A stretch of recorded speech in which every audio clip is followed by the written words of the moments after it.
बेंगलुरु को आईटी और नौजवानों का शहर कहा जाता है। यहाँ के इंदिरा नगर इलाके में एक ऐसी वारदात सामने आई है जिससे सब हैरान हैं। एक युवक पर आरोप है कि उसने अपने साथ रह रही दोस्त की हत्या की और 2 दिन उसके शव के साथ आराम से बैठा रहा। 19 साल की माया का गला घोटने के लिए उसने ऑनलाइन शॉपिंग पोर्टल से नायलॉन की रस्सी मंगाई थी और चाकू अपने हाथ में लेकर गया था। हालांकि अभी तक आरोपी पुलिस की पकड़ से बाहर है। 23 नवंबर को वो आखिरी बार देखी गई। उस दिन माया गगोई अपने दोस्त आरव के साथ पूर्वी बेंगलुरु के एक पेइंग गेस्ट अपार्टमेंट में साथ जाती हुई नजर आती है। इसके 3 दिन बाद 26 नवंबर को मिली उसकी लाश उसके ही कमरे में। शरीर पर चाकू के गहरे घाव थे। खासकर उसके सीने पर किए गए वार इतने गंभीर थे कि उसकी मौत हो गई। मल्टीपल स्टाफ इंजरीज आಗಿದೆ। कमरे से मिले दस्तावेजों से पता चला कि मृतका का नाम माया गोगोई है और वह 19 साल की थी। उसके शरीर पर कई गहरे घाव थे। सबसे घातक चोट उसके सीने पर चाकू से वार के थे। उसके सिर और बाकी शरीर पर भी चोट के निशान थे। हमारी जांच में पता चला है कि मुख्य संदिग्ध आरव है, जो केरल का रहने वाला है।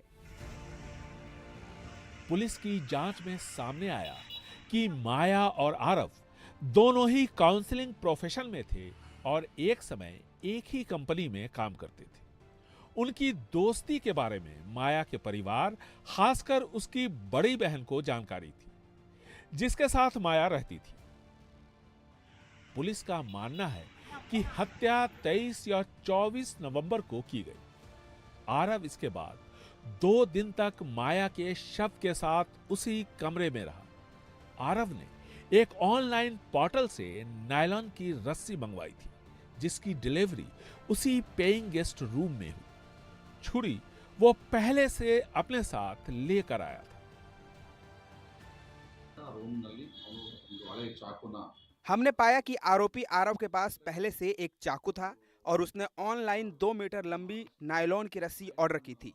रस्सी की डिलीवरी रूम में हुई थी, जिसका कवर भी हमें वहीं मिला।